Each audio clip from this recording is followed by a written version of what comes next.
Good evening, everybody.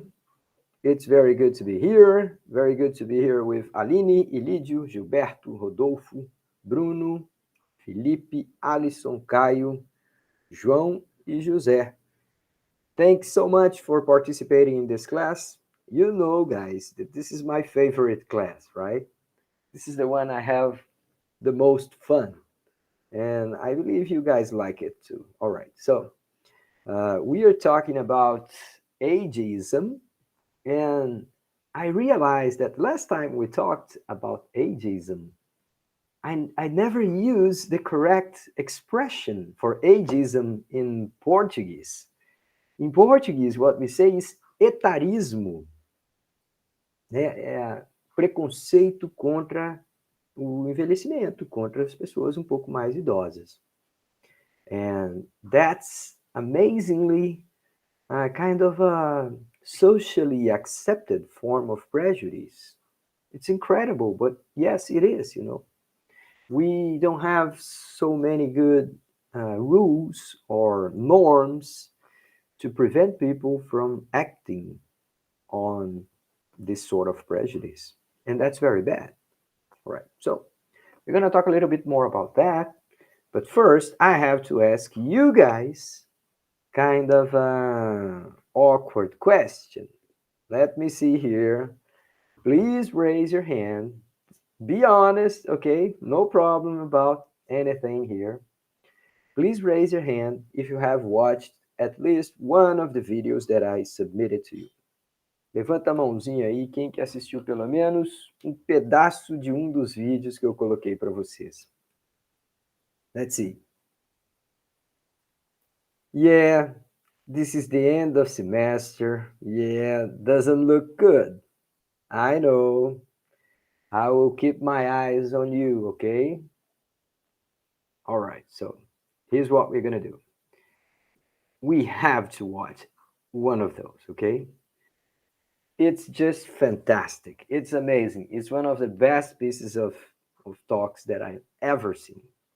You gotta watch this one. All right.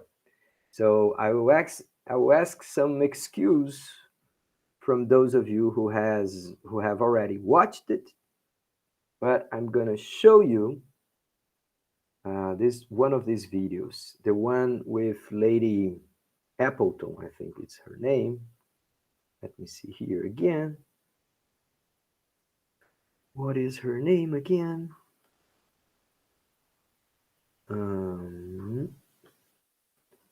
No, it's Applewhite. Ashton Applewhite. All right. So let me share my screen with you. We're going to watch it, and later I want you guys to tell me what you think about it. Okay? So it's going to start showing in just 1 second. Let me see how loud it is. Oh. Okay, let's see. What's one thing that every person in this room is going to become? Old. Wait a second. Let's start over. Can you guys hear it? Tá dando para ouvir, gente? Confirmem aí para mim, por favor, que tá dando para ouvir. Ele tá parado agora, mas tá dando para ouvir quando eu cliquei? Tá certo. Obrigado, Gilberto. Valeu, Caio. Vou soltar aqui agora e vou tentar aumentar o tamanho das letrinhas, tá? All right.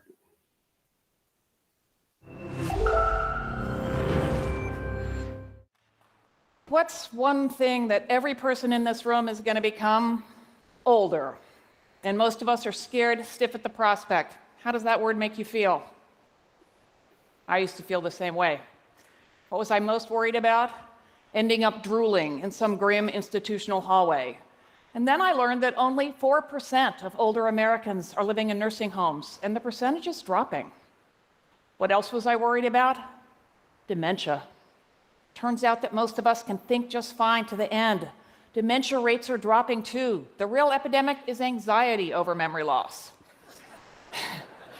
I also figured that old people were depressed because they were old and they were going to die soon.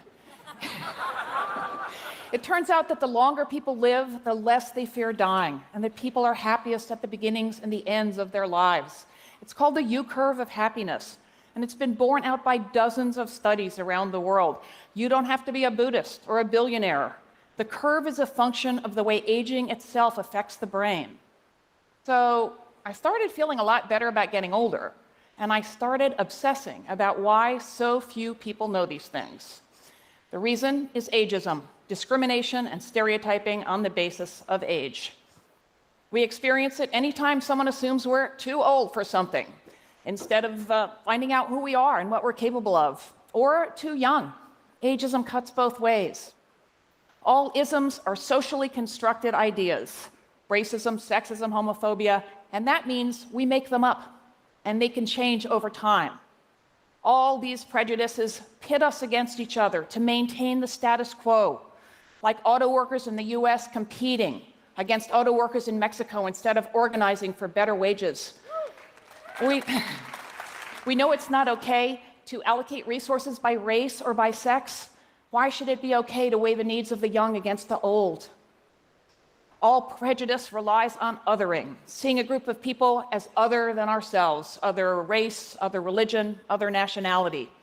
The strange thing about ageism, that other is us. Ageism feeds on denial, our reluctance to acknowledge that we are going to become that older person. It's denial when we try to pass for younger, or when we believe in anti-aging products, or when we feel like our bodies are betraying us simply because they are changing. Why on earth do we stop celebrating the ability to adapt and grow as we move through life? Why should aging well mean struggling to look and move like younger versions of ourselves? It's embarrassing to be called out as older until we quit being embarrassed about it. And it's not healthy to go through life dreading our futures. The sooner we get off this hamster wheel of age denial, the better off we are. Stereotypes are always a mistake, of course, but especially when it comes to age, because the longer we live, the more different from one another we become, right? Think about it. And yet, we tend to think of everyone in a retirement home as the same age, old. When they can span 4 decades, can you imagine thinking that way about a group of people between the ages of 20 and 60? When you get to a party, do you head for people your own age? Have you ever grumbled about entitled millennials? Have you ever rejected a haircut or a relationship or an outing because it's not age appropriate? For adults, there's no such thing. All these behaviors are ageist. We all do them, and we can't challenge bias unless we're aware of it. Nobody's born ageist, but it starts in early childhood, around the same time attitudes towards race and gender start to form, because negative messages about late life bombard us from the media and popular culture at every turn. Right? Wrinkles are ugly. Old people are pathetic. It's sad to be old. Look at Hollywood. A survey of recent Best Picture nominations found that only 12% of speaking or named characters were age 60 and up, and many of them were portrayed as impaired. Older people can be the most ageist of all because we've had a lifetime to internalize these messages, and we've never thought to challenge them. I had to acknowledge it and stop colluding. Senior moment quips, for example. I stopped making them when it dawned on me that when I lost the car keys in high school, I didn't call it a junior moment. Like I stopped blaming my sore knee on being 64. My other knee doesn't hurt, and it's just as old. We are all worried about some aspect of getting older, whether running out of money, getting sick, ending up alone, and those fears are legitimate and real. But what never dawns on most of us is that the experience of reaching old age can be better or worse depending on the culture in which it takes place. It is not having a vagina that makes life harder for women, it's sexism. It's not loving a man that makes life harder for gay guys, it's homophobia. And it is not the passage of time that makes getting older so much harder than it has to be, it is ageism. When labels are hard to read, or there's no handrail, or we can't open the damn jar, we blame ourselves, our failure to age successfully, instead of the ageism that makes those natural transitions shameful and the discrimination that makes those barriers acceptable. You can't make money off satisfaction, But shame and fear create markets, and capitalism always needs new markets. Who says wrinkles are ugly? The multi-billion-dollar skincare industry. Who says perimenopause and low T and mild cognitive impairment are medical conditions? The trillion-dollar pharmaceutical industry. The more clearly we see these forces at work, the easier it is to come up with alternative, more positive, and more accurate narratives. Aging is not a problem to be fixed or a disease to be cured. It is a natural, powerful, lifelong process that unites us all. Changing the culture is a tall order, I know that, but culture is fluid.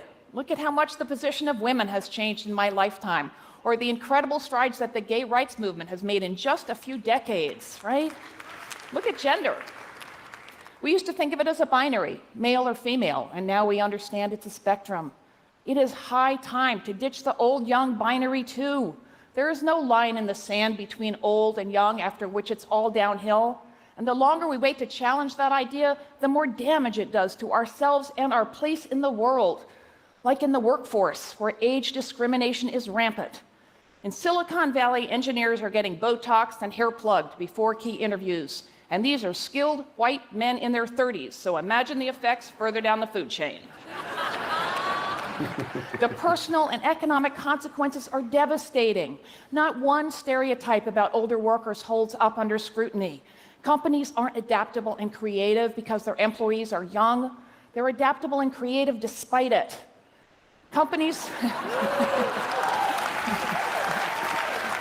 We know that diverse companies aren't just better places to work, they work better. And just like race and sex, age is a criterion for diversity. A growing body of fascinating research shows that attitudes towards aging affect how our minds and bodies function at the cellular level. When we talk to older people like this, or call them sweetie or young lady, it's called elder speak, they appear to instantly age, walking and talking less competently. People with more positive feelings towards aging walk faster, they do better on memory tests, they heal quicker, and they live longer. Even with brains full of plaques and tangles, some people stayed sharp to the end. What did they have in common? A sense of purpose. And what's the biggest obstacle to having a sense of purpose in late life? A culture that tells us that getting older means shuffling off stage. That's why the World Health Organization is developing a global anti-ageism initiative to extend not just lifespan, but health span. Women experience the double whammy of ageism and sexism, so we experience aging differently. There's a double standard at work here, shocker. The notion that aging enhances men and devalues women. Women reinforce this double standard when we compete to stay young. Another punishing and losing proposition. Does any woman in this room really believe that she is a lesser version, less interesting, less fun in bed, less valuable than the woman she once was? This discrimination affects our health, our well-being, and our income, and the effects add up over time. They are further compounded by race and by class, which is why everywhere in the world, the poorest of the poor are old women of color. What's the takeaway from that map? By 2050, 1 out of 5 of us, almost 2 billion people, will be age 60 and up. Longevity is a fundamental hallmark of human progress. All these older people represent a vast, unprecedented, and untapped market. And yet, capitalism and urbanization have propelled age bias into every corner of the globe, from Switzerland, where elders fare the best, to Afghanistan, which sits at the bottom of the global Age Watch Index. Half of the world's countries aren't mentioned on that list because we don't bother to collect data on almost 2 million people because they're no longer young. Almost 2/3 of people over 60 around the world say they have trouble accessing health care. Almost 3/4 say their income doesn't cover basic services like food, water, electricity, and decent housing. Is this the world we want our children, who may well live to be 100, to inherit? Everyone, all ages, all genders, all nationalities, is old or future old. And unless we put an end to it, ageism will oppress us all. And that makes it a perfect target for collective advocacy. Why add another ism to the list when so many, racism in particular, call out for action? Here's the thing: we don't have to choose. When we make the world a better place to grow old in, we make it a better place in which to be from somewhere else, to have a disability, to be queer, to be non-rich, to be non-white.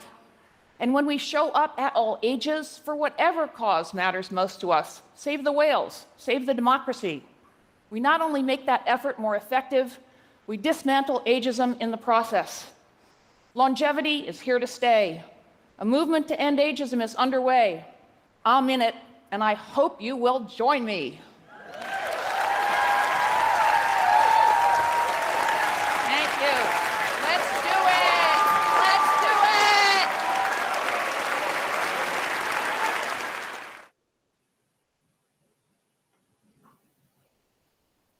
All right, guys. Tell me. Just stop here the presentation. Sorry. Okay. Now let me hear what you guys have to tell me about this. First, the first question. Isn't it the most spectacular talk that you have ever heard? I mean, just under 15 or 20 minutes. Is it or is it not? Quem que gostaria de comentar, pessoal, sobre o que vocês ouviram, o que vocês entenderam dessa fala?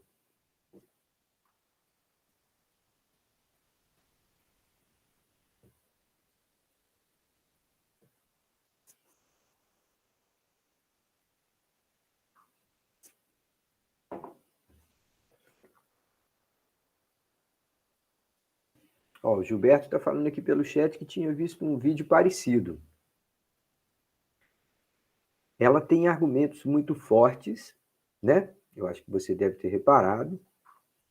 And she's extremely agile, right? I mean, she has all the lines right on her head and she delivers them like in a perfect timing. Ah, você tinha visto sobre confusão mental na velhice, né? All right, Aline, go ahead, please. Eu acho interessante e que eu tenho percebido assim nos últimos tempos, eu não sei se é por conta da minha idade também que está chegando. Os tempos, né? Na verdade, talvez os olhos. Eu tenho percebido que muitas minorias, e quando eu digo minorias, eu não estou falando especificamente que os idosos são minoria, mas eu posso dizer que perante uma sociedade capitalista, né, que visa a produtividade daquela forma, né, que a gente conhece, as grandes minorias, elas normalmente estão sempre escanteadas, né, de uma forma ou de outra. E eu tenho percebido assim que uma apropriação maior desses grupos, isso é muito importante, né? Principalmente quando são as próprias pessoas que encabeçam isso, porque uma coisa que eu aprendi, sei lá, uns 2 anos atrás, é que existe algo ainda melhor que a democracia, que é a sociocracia. Eu não sei se isso é possível na prática, mas na explicação que eu ouvi, falava que o grande problema, assim, ou um dos grandes problemas da democracia é que ela não é para todos. Ela é para a maioria, ou as maiorias. E aí, quando você consegue estabelecer um regime sociocrático, a ideia é que você consiga ouvir todas as partes, e não apenas a maioria. Atender todas aquelas questões. Não necessariamente você vai atender todo mundo, mas você vai poder escutar, debater, você vai poder argumentar. E isso acontece, ou pelo menos isso é tentado, né, assim, pelo menos nas escolas que seguem a pedagogia Waldorf, não sei se você conhece, ou se alguém aqui conhece, mas eles tentam praticar né, a sociocracia no sentido da gestão. Tentam fazer uma gestão sociocrática, né? Enfim, é isso, assim, eu queria trazer essas imagens aqui da importância, né, das minorias, mesmo que elas não sejam minorias, né, porque hoje em dia os idosos são muito numerosos, mas, assim, que essas minorias, durante a sociedade capitalista, elas se posicionem e encabecem, né, movimentos assim, porque não vai ter ninguém por essas pessoas. Vai ter gente para essas pessoas, mas, né, normalmente as pessoas elas estão muito ocupadas consigo, né? Enfim. Pois é. Assim, eu gostei muito das suas perspectivas, tá, Aline? Mas eu estou mais otimista por causa dos argumentos da, da, da nossa apresentadora aqui. Ela, olha só alguns argumentos que ela trouxe, que eu adorei. Não sei se vocês escutaram essas frases, mas eu vou pensar algumas para vocês, tá? Ela falou assim: em 2050, 1 em cada 5 pessoas vão ter mais de 60 anos. Então, isso daí deixa de ser uma minoria. Tem até um movimento muito grande dentro do capitalismo para atender esse mercado. E não só atender esse mercado, negando a idade das pessoas. Existe uma coisa chamada Gray Economy. São os produtos, as demandas de pessoas que chegam aos 60, 65, 70 anos. Gray é cinza, é como se fosse economia grisalha, tá? A tradução para português. Então, existe um mercado não apenas de produtos para falsear, maquiar ou esconder o envelhecimento, mas para melhor atender as pessoas de maior idade. E elas vão ser uma parte muito grande do mercado. Então, o mercado não é idiota de deixar de atender essas pessoas. Inclusive, reforçando esses estereótipos, né, de que pessoas mais velhas são incapazes. Mas tem duas outras frases que eu queria pensar aqui para vocês. Tem uma hora que ela fala assim: não é ter uma vagina que faz a vida de uma mulher ficar difícil. É o machismo. Ela fala isso de uma maneira assim tão natural que ela é chocante, né? Porque ela está usando o nome de um órgão sexual ali no meio de uma palestra, mas é tão forte, porque fala assim, é mesmo, o problema de uma mulher não é a composição, o formato do seu corpo, é o machismo que faz a vida da mulher ser difícil. Não é um homem amar outro homem que faz a vida dele ser difícil, é o preconceito, a homofobia. Então, assim, a maneira como ela coloca esses argumentos é muito forte. Estou vendo o Caio aqui com a mão levantada, mas também teve uma outra coisa que ela falou que eu achei espetacular, que eu acho que é genial. Ela fala assim: não é por ter gente jovem que as empresas ficam criativas e ágeis. É a despeito de ter gente jovem. Quando ela falou isso, cara, me deu tanta vontade de rir, porque é verdade. Pensa bem, agilidade e criatividade é para pessoas que são capazes de parar, pensar, deliberar, refletir, analisar por diferentes ângulos. E as pessoas jovens, elas têm ansiedade, elas têm uma disposição, uma adrenalina maior, e às vezes não tem tempo para fazer ideias depurar, avançar gradualmente, fazer pequenos ajustes até chegar a um breakthrough, né? Um grande salto qualitativo na ideia, na proposta e tal. Mas essa frase, para mim, assim, é das coisas mais impressionantes que tem. As empresas não são ágeis ou criativas por ter muita gente jovem. Elas são ágeis e criativas apesar delas. Então, são boas empresas que são ágeis e criativas. Diga lá, Caio, eu vi sua mãozinha aí, pode comentar, por favor.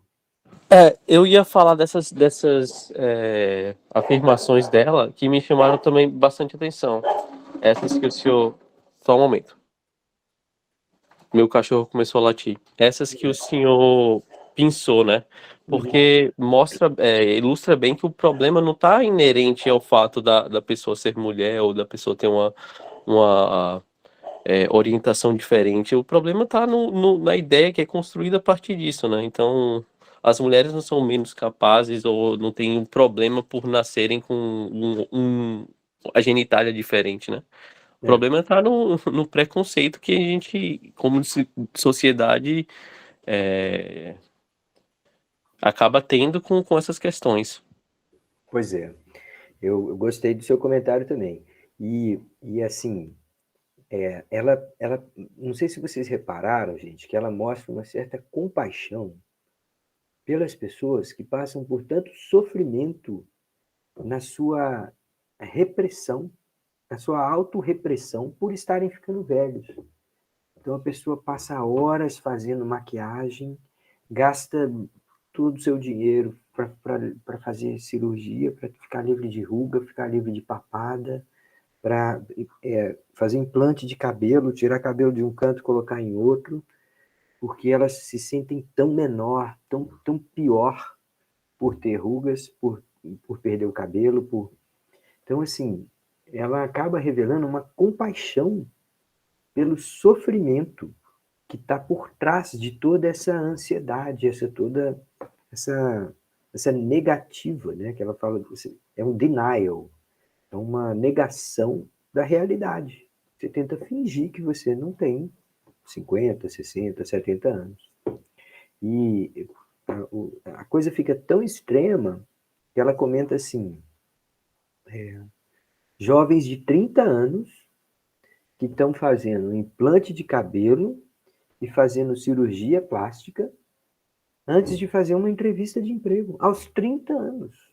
Você imagina, aos 30 anos a pessoa já está preocupada com ser associado com preconceito, ela com medo de ser desvalorizada no mercado de trabalho, já começa essa automutilação, essa autoflagelação para continuar a vida inteira mascarando um processo que é absolutamente inevitável e universal.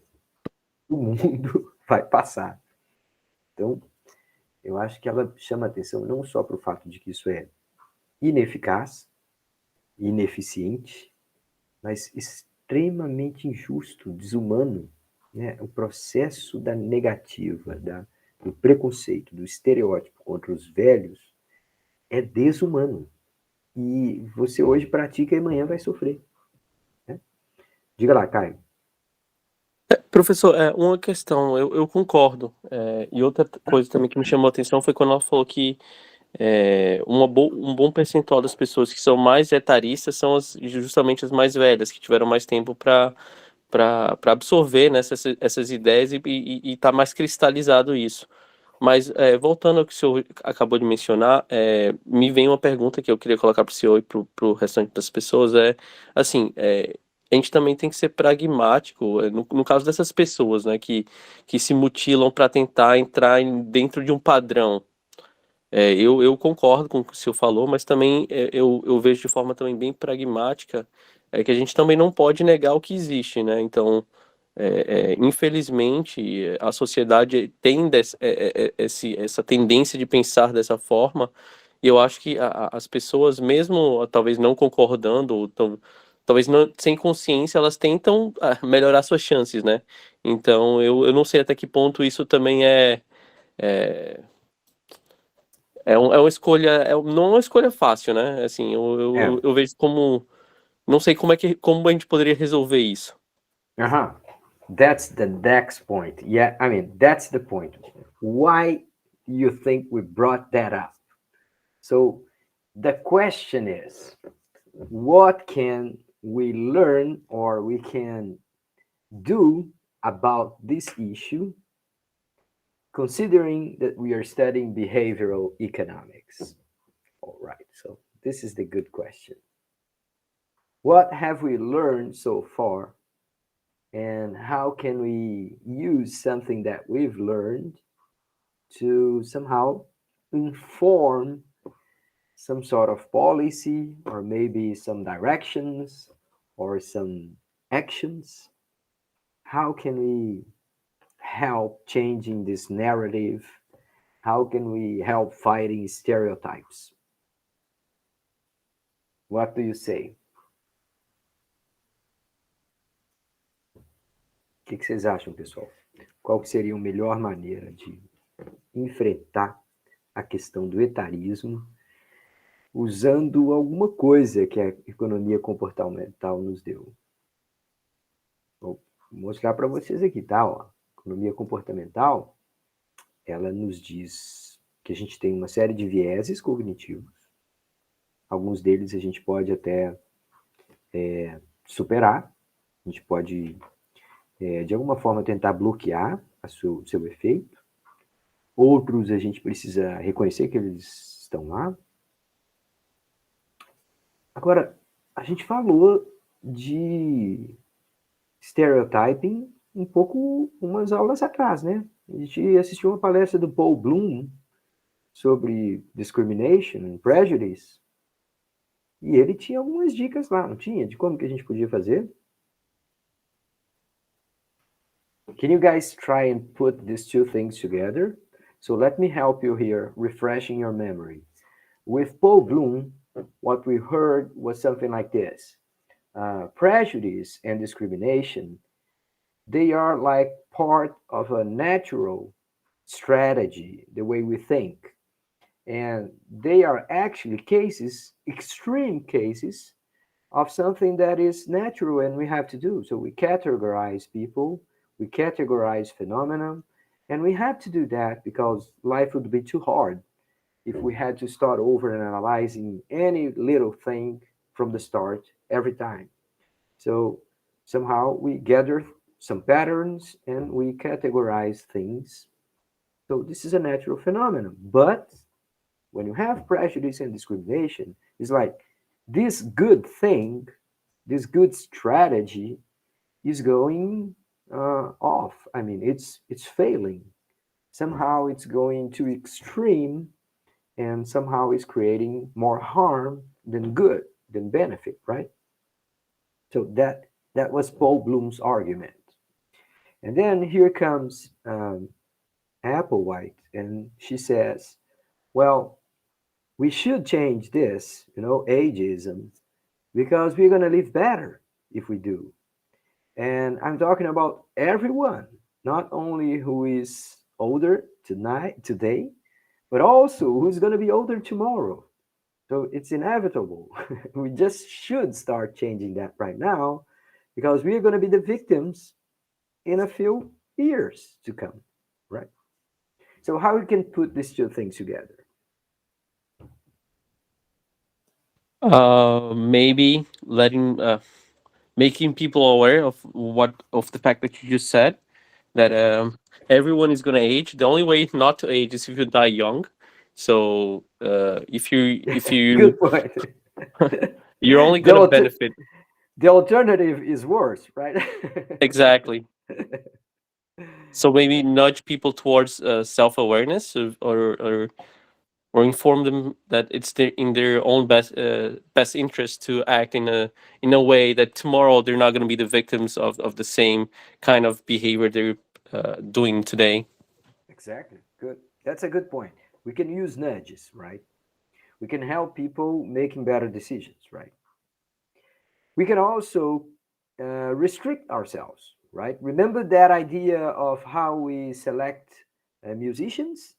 Remember that idea that if an orchestra wants to hire a new musician, they will hear the candidates behind the curtains. So we don't see who is playing the instruments. I don't know, maybe a violin, maybe a piano. We don't see the actual person playing. The person is behind some curtain, and then we can just hear it. And then it doesn't matter if it is too young, too old, if it is black, white, yellow, or any color.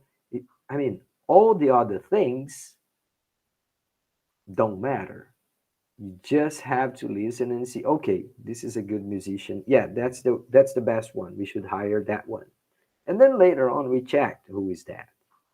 So in a sense, we could have kind of self-discipline to do that, right?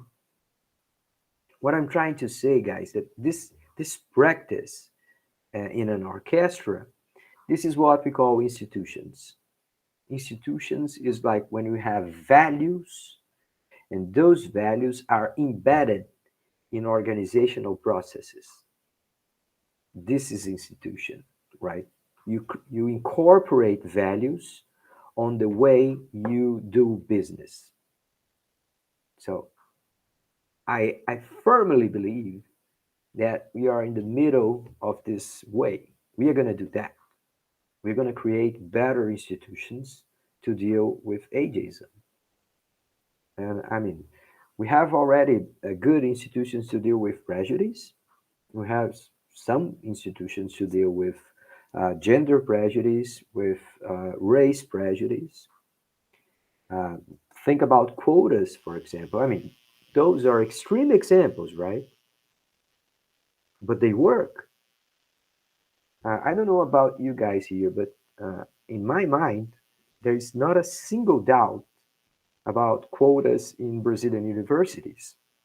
This was like a huge goal in Brazil's soccer language, right? It was like a huge goal in our the history of our society. We incorporated lots and lots of people who would not have access to the universities, and they did just as well as anybody else in the universities. And we are changing the way Black people are seen in the Brazilian society. Because now we have successful Black engineers, we have successful women engineers, we have successful Black accountants, economists, artists, and it is obvious now that gender doesn't have anything to do with talent and with effort and I don't know, success, right? So, two things here already. Kyle brought up nudges. Yeah, we can help people realizing what they're doing, or I don't know, maybe a clever way to spark some better reasoning. The second point I brought up was institutionalizing or creating institutions to value experience. Now, think about this. How can we do that? How can we value experience? How we can promote um, a better understanding on how valuable is like someone who's been around for 50, 60, 70 years, how his advices for a company, for example, may be extremely important. A Aline está dizendo aqui, o grande problema da humanidade é justamente ter o olhar restrito apenas ao próprio umbigo. Oh yeah, then again, limited rationality, right, Aline? Right from the start, we talked about it, right? We are not as smart as we think we are. Um, that doesn't prevent us from overcoming those limits, right? Deixa eu ver se alguém tem mais alguma ideia aqui, gente, de como que a gente pode promover uma visão mais equilibrada sobre os talentos, a qualidade, o valor da experiência dos velhos.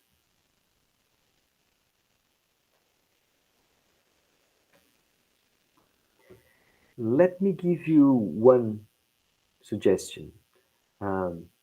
Do you know that in order to be elected as president in Brazil, you have to be at least 35 years old? Now, what that tells you? Sabiam que no Brasil tem uma lei dizendo que para você ser candidato a presidente da República, você tem que ter pelo menos 35 anos de idade? Same thing for a senator. You cannot be a senator if you're not 35 years old or older. Now, think about this number, 35. What does that tell you? Por que a gente fixou a idade de 35 anos para uma pessoa ser candidata a presidente da República ou candidata a Senado? You have an idea about that?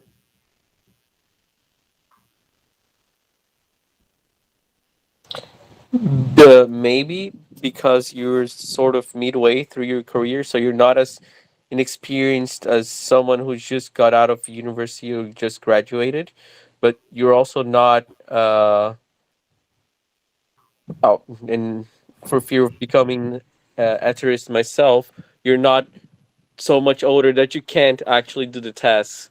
So maybe you're in the midway of your how would you say, of your vida produtiva, productive life?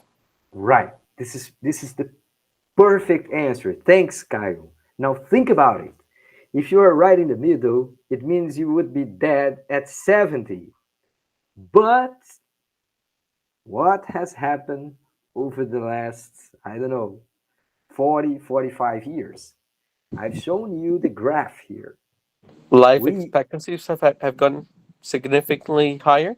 significantly higher. And not only we live longer, but we live better lives at 50, at 60, or at 70 years old.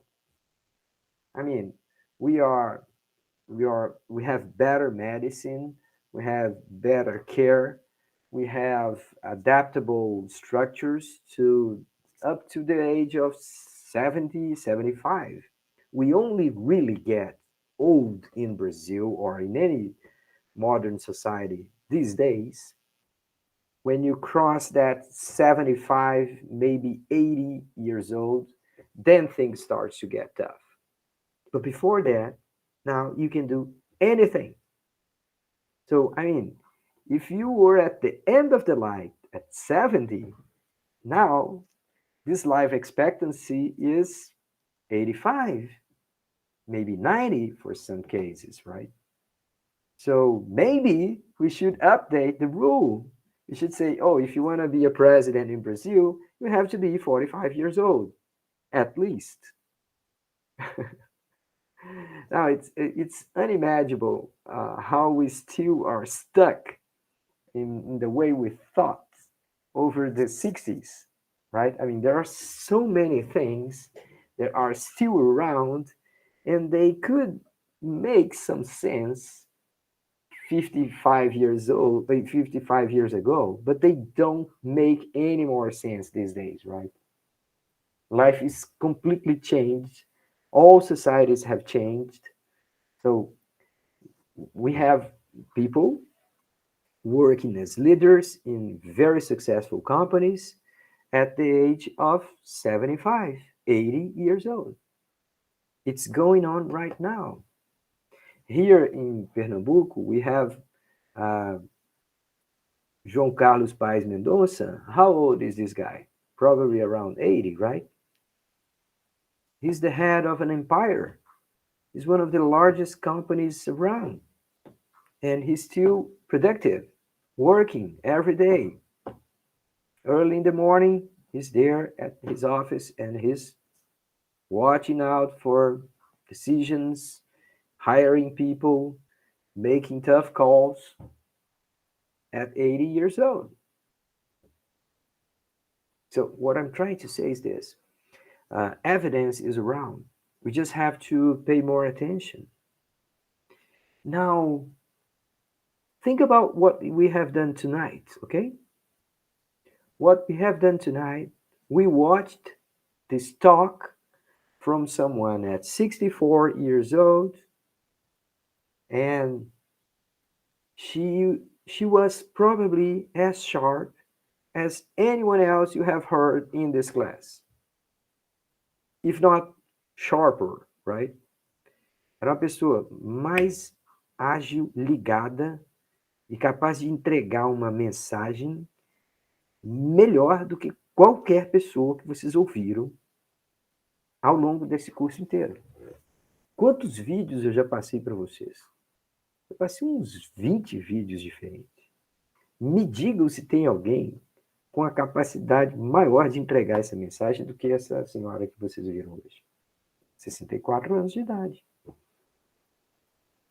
She was extremely, extremely talented in the way she delivered the message. She was extremely effective. There is not a single person who watches this video and don't think like, wow, this is a hell of a talk. It's really impressive. The day I am able to deliver a line like she does, well, I'm gonna be like famous.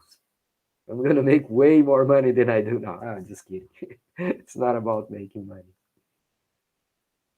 Ok, a Aline disse que conhece alguém que está em idades adultas tomando decisão, não é isso, Aline? Era essa pergunta que você estava respondendo? Pessoas acima dos 60 que entregam muito melhor que eu, ou qualquer outro jovem Uhum, aqui uhum. da minha idade, enfim. Yeah. I think this is going to be more and more prevalent, more frequent. We're going to see more and more people at 65, 70 years old and as sharp as anyone else. And I think people with this sort of prejudice, they kind of are in trouble, right?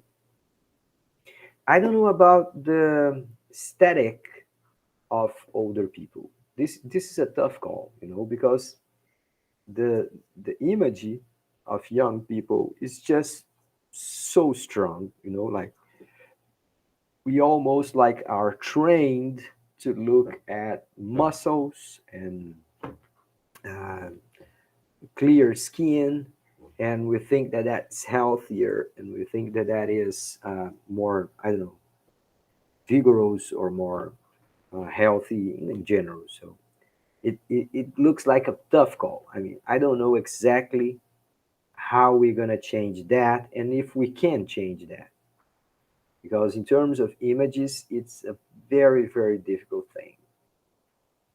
We are just like bombarded, as the lady said, by so many pictures that we just cannot associate um, agility or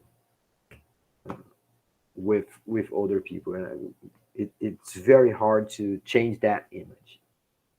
But what I'm trying to say is this: um, the aesthetic of it, it's harder to struggle to change that, and that will probably be like kind of a biological limit, right? É verdade que a gente está tendo filhos cada vez mais tarde na vida. Com isso, a gente está deixando para ser vovô quando a gente realmente já está com uma idade muito avançada.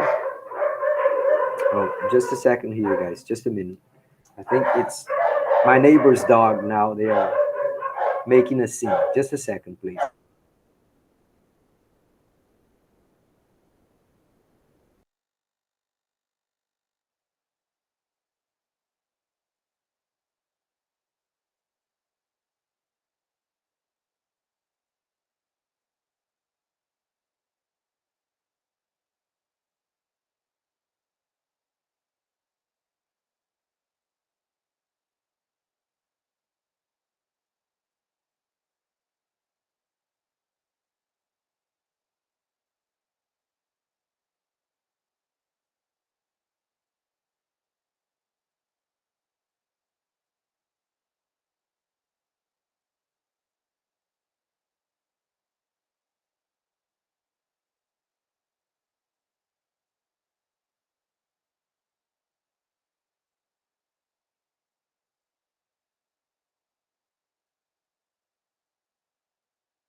All right, guys, I'm back. The dogs will bark a little bit longer, but it's just because my neighbor has arrived, and when they see they see that, they get all excited. But it's only gonna be a minute. Can you guys hear me, or is it too loud? The barking. It's okay, right? All right. So let's move on. Now, let me show you a little more things about this discussion, okay? So we had here some guesses on how we can how we can deal with that issue, you know? Ageism, in Portuguese, etarismo, and we are not the only one asking that question, okay? So I figure out that we have some researches done on this issue. So I discovered this thing called active aging. So it's like envelhecimento ativo, né? De alguma forma tentando manter o vigor físico, a agilidade mental, o senso de propósito, a, a vinculação, os laços sociais, a participação em atividades produtivas. All right, so all of that together, it's called active aging. And now, people who have studied that thing, they said, okay, let's take some active older people and let's see what they have in common. What in their history, their life history, their paths, what happened around them that helped them to get older in a more active way. Okay, so obviously we have economic determinants, right? Money. So money makes a huge difference, right? Okay, but we have social determinants too, and that's not only money. That may be the quality of your social relationships, right? The kind of neighborhood you live, the kind of relations a community establishes around and among themselves, among people in that same community. We have physical environment, and that's kind of surprising, right? I mean, the way we prepare public spaces will help people being more active or will prevent people from being more active. So we should look at a subway station and see, okay, does this thing help me at 70 years old to take the subway? We should look at Barro Macaxeira and the bus and say, okay, does this help me as a 70-year-old guy to take the bus and go to the city to solve any kind of bank problem or something like this? Well, obviously you're telling me no, of course not. So we should ask that to the mayor of Recife. We should ask João Campos, what do you think? How hospitable or how adequate public structures are in Recife for older people? Because that makes a huge difference, okay?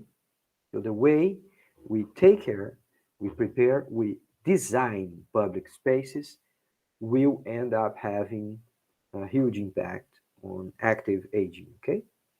We have obviously personal determinants. Yeah, some people will keep practicing sports. I mean, even when they start feeling some pain, they starting having some, I don't know, discomfort, but still they will pursue, they will be uh, enjoying the benefits of physical activity later. I mean, even when they are 75, 80 years old. But that may be like a personal trace, right? Yeah. So some people will do, some people will not. But then again, we have also behavioral determinants. And that means attitudes, habits. Depending on the sort of habits that we establish, we may have a more active aging. Now, I'm going to tell you guys here a story. It's a personal story.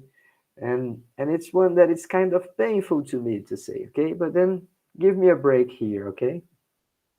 My parents, they were like, the people I admire the most for a very long period in my life, and especially my father. But once my father stopped working, when he retired, unfortunately, he became so inactive. He lost a lot of his mental agility, his reasoning, his sharp decision making. If you had like a huge problem and you don't know how to fix something, I would talk to my father, and he would make like a couple of questions. So what do you think about that? And how would you feel about that? And like with two questions, I would like, wow, yeah, problem solved. And once he stopped working, I saw this huge decline in his ability to talk and to discuss and to analyze complex issues. So, yeah, we have to be active. We have to keep going. I don't know if you're going to play cards, if you're going to play some sports, or if you're going to interact in your church, but you have to stay active. If you go home, there's going to be like a very fast decline. So, those are like incredibly powerful tips. And by the way, just so you guys don't finish the night with this sad story, uh, my father did gain back some of his work, not anymore in a company, but he started working again from a remote position. Então, depois dos 76 anos, ele tinha se aposentado aos 72, tinha tido esse declínio na capacidade, na agilidade mental dele. Aí, aos 76, agora, ele conseguiu uma posição para trabalhar de forma remota. Então, ele está lá no sítio dele, lá fora da cidade de Belo Horizonte, está com internet boa, está interagindo com as pessoas, está analisando textos, está fazendo pareceres. And all of a sudden, it looks like he's back, He feels again like a more active, a more easygoing. He deals with problems in a more stable way, in a more mature way. So it is amazing how your habits will harm you or they will keep you going, right? So yeah, there are lots of behavioral determinants in that. And of course, health and social services, right? So we have to adapt SUS for a huge population of 60 and 65 years old. As questões do SUS, elas ainda estão muito focadas em resolver problemas de crianças. Só que o número de crianças vai cair. Já está caindo drasticamente. A gente vai começar a fechar a escola. E vai começar a fechar posto de vacinação. E a gente tem que começar a pensar em atividade física para jovens adultos ou para idosos, melhor idade. All right, what do you guys think about this? Does that make sense? All I told you here, it's explained in detail in our next, the next thing here. Oh, sorry. Let me go back here. Yeah, all right. So this is what you get. So life habits or adopted behaviors influence the active aging acquisition, which can be modified according to the interest, motivation, family and social support, and the access to health counseling services in the life quality pursuit. So yeah, we have a huge agenda to follow. Here are just some images that I took from that presentation. Ageism is the last acceptable prejudice. I mean, it's actually not acceptable anymore. It is prejudice against our own future selves. Aging is not a problem or disease. Aging is part of living. And we have discussed what we could do, okay? All right, now, so let me finish this class tonight talking about two other videos that you guys will be asked to watch. One is Daniel Goldstein, The Battle Between Your Present and Your Future Self.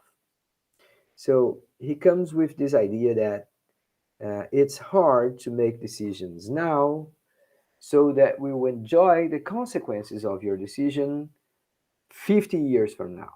Okay, so this is a battle. This is like a huge conflict. Uh, as a young person, we have this inclination to think that the present is the more important thing. I have to live well. I have to enjoy life now. I don't know what's going to happen tomorrow. So, what he proposes is that two things we could use. First, we should use visualization. And that is about how can we understand that the decisions we make today will end up having specific consequences to the way we look tomorrow. Okay? So that means the way you practice exercises, the way you choose your food, what you eat, what you don't eat, that will impact hugely the way you look tomorrow, right? So, yeah, that can make a huge difference for the quality of life. So, visualization, you should try and observe what's going to be like to get older if you still eat too many hot dogs or hamburgers, stuff like this. The second idea that he presents is like things that we call commitment devices. Commitment devices is a very interesting idea. Have you guys heard about this expression before? Alguém já ouviu essa expressão? Artifícios ou mecanismos de compromisso. All right, so let me give you a very simple example of a commitment device. Plano de aposentadoria. Quando você compra um plano de aposentadoria, você está se forçando a um compromisso de tirar uma parte da sua renda todo mês para guardar lá para frente. So when you do that, you are preventing from you're protecting you from yourself. And that's kind of the whole idea about that Greek mythology of the hero that wanted to hear the singing of the siren, right? O herói grego queria ouvir o canto da sereia, mas ele sabia que se ele passasse por aquela região lá do mar, ele também ia fazer como todas as pessoas, se apaixonar pelo som e ia pular no mar. Aí ele dá ordem a todos os seus imediatos ali, os seus comandados, para passarem cera no ouvido e para amarrarem ele num mastro do navio. E aí ele consegue passar, ouvir o canto da sereia e mesmo assim não se jogar no mar. But then again, the idea was like, how effective can you protect you from yourself, right? So this is what a commitment device is. And we should learn more of those. A very simple example of that too is just when you decide to leave your credit card at home when you go out. Se você simplesmente deixar o seu cartão de crédito em casa quando você sair, você vai ver que cada despesa que você tiver que fazer vai sair ou de dinheiro ou de cartão de débito. E quando a gente faz essas decisões, a gente é muito mais cuidadoso do que quando a gente tem um cartão de crédito, que dá para jogar aquela conta para frente. All right. Okay, so these two things are two very interesting ideas, and you guys will check out that video. And just to finish, there is this other video here with Shlomo Bernardi, and he's dealing with the problem of people not saving enough for retirement, okay? So again, he explains to you what happens in your mind, why it is so hard to save money when you're young. So many people wait until they are 45 or maybe 50 years old when they start saving, and then that may be too late. But then he comes and say, you could be smart about saving. And the idea that he uses is kind of an idea derived from prospect theory and loss aversion. So check this out. What he does is this. Why can't you save for tomorrow? Tomorrow. Wait, how can I save for tomorrow at the same? No. It's a clever way to saving. Let me explain to you how it goes. So if you look at someone's income throughout life, you're going to see, and then that's like a very common pattern, you're going to see that at some points, people have jumps in their income level, okay? So if you check someone's life, it's going to be like, until we are 25 years old, we are making like something around 1,000 and 2,000 reais a month. So when we get closer to 30 years old, this number jumps to something around 5,000. And when we get even older, like 40 or 50 or maybe 55, we reach the top of our profession, right? So at 55, in general, is the moment that we are making more money in our career. And then we stay there for some time, and then the income drops back, okay? So here's the clever way that Shlomo Bernardes proposes that you save. Whenever you have a raise, that's the moment that you should start saving. So let's suppose that you now are getting like a 2,000 reais wage, okay? And then you were hired by a different company, and now you're going to get 3,000 reais. Okay? That is the moment that you should say, okay, now I'm going to save 300. Se você tem um aumento de salário de 2.000 para 3.000 reais, esse é o momento que você tem que falar assim, a partir de agora eu vou colocar 300 reais todo mês na conta. Por quê? Why do you think that works?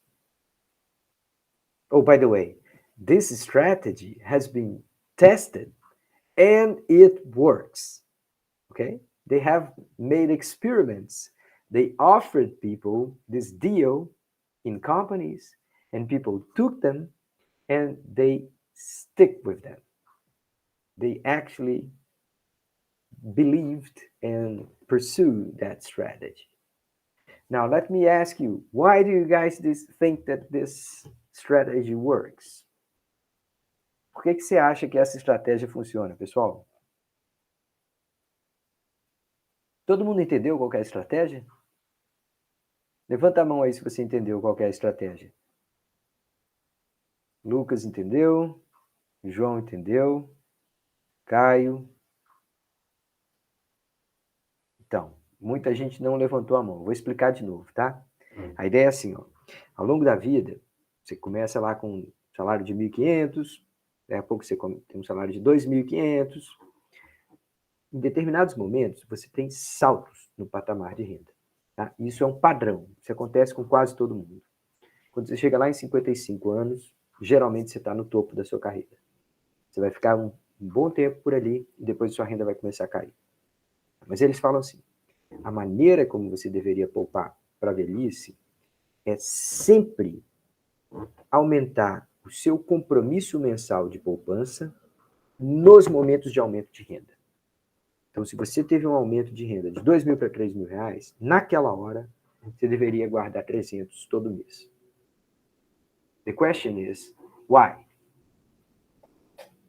Why do you think that this works?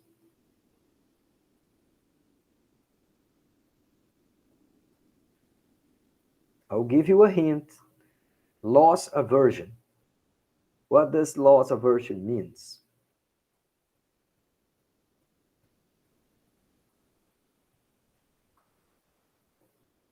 Pessoal, qualquer pessoa que tem lá um salário de 2.000 reais resolve guardar 200 por mês, ele tem uma perda.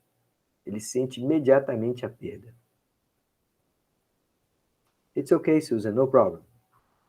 I hope you feel better. Pessoal, um cara que ganha R$2.000, que ele tem que passar a poupar 200, ele tem uma sensação de perda. Ele está se bloqueando, está se privando de coisas que ele gostaria de ter. Mas se uma pessoa acabou de ter um aumento de renda de 2.000 para 3.000, naquela hora, privar-se de R$300 não custa nada, porque ele ainda está tendo um aumento de 2.000 para 2.700. Então, o ato de se comprometer com poupar R$300 nos momentos de aumento de renda não dói. Esse ato não dói, ele não custa, ele não é sentido como uma privação. And if you experiment with this idea, you're going to see that it works. Okay? All right, guys. So, any questions before we finish up tonight? No? Any comments? Let me check here the chat. All right, then. So, I'm going to stop recording. And go ahead, please. Eu só ia dizer que eu tenho dois exemplos bem claros do que o senhor falou na empresa. Quer dizer, um exemplo na empresa e outro exemplo que eu vivenciei através da empresa, né? Lá na empresa que eu tenho, a fundadora ainda, ela vai fazer 89 anos no dia 4. E ela é muito, muito ativa, porque todo dia ela tá na loja.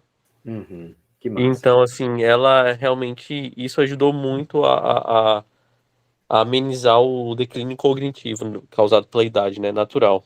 Então ela é uma pessoa muito ativa e o outro exemplo foi que ontem também, por causa do trabalho, eu fui conhecer J. Borges, lá em Bezerros. Que massa, E ele também cara. está com 87 anos, ele é uma pessoa muito ativa, obviamente, com as limitações naturais da idade, mas ele ainda produz, ele ainda, assim, para a idade dele, se você não soubesse da idade, você daria menos. Que massa, cara. E o cara ativo, né? Produzindo com Sim. criatividade. E aí, So, durante a sua aula, né, sua exposição, pensei em talvez outra forma de política que pudesse ser implementada, né? Algum tipo de intercâmbio que você pudesse fazer entre os mais velhos e os mais jovens, tanto para manter os mais velhos ativos, tanto para quebrar nos mais jovens essa ideia de associar a idade a coisas negativas, né? Então, assim, não sei exatamente qual formato que isso poderia tomar, mas de alguma forma você promover, incentivar essa interação entre gerações, né? Essa troca intergeracional, acho que seria positivo para ambas as gerações e também excelente. ajudaria a combater esse etarismo, né? É muito legal. Acho que é uma ideia que vale a pena desenhar-se, viu? A gente pensar de que maneira que a gente pode fazer isso, por exemplo, na universidade. A universidade é um ambiente bom para fazer isso. A gente tem gente começando a carreira, a gente terminando a carreira. A gente tem formandos que já estão se aposentando, né? Tem pessoas que formaram na economia da rural. A primeira turma de economia da rural formou em 92. Então, essas pessoas já estão há 30 anos no mercado de trabalho. Já estão próximos de se aposentar. Boa ideia. Legal, Caio. Obrigado. Pessoal, então eu vou interromper aqui a gravação e vou ficar aqui por mais alguns minutos se alguém quiser trocar ideia, tá certo? Boa noite. Bom descanso para todos e todas.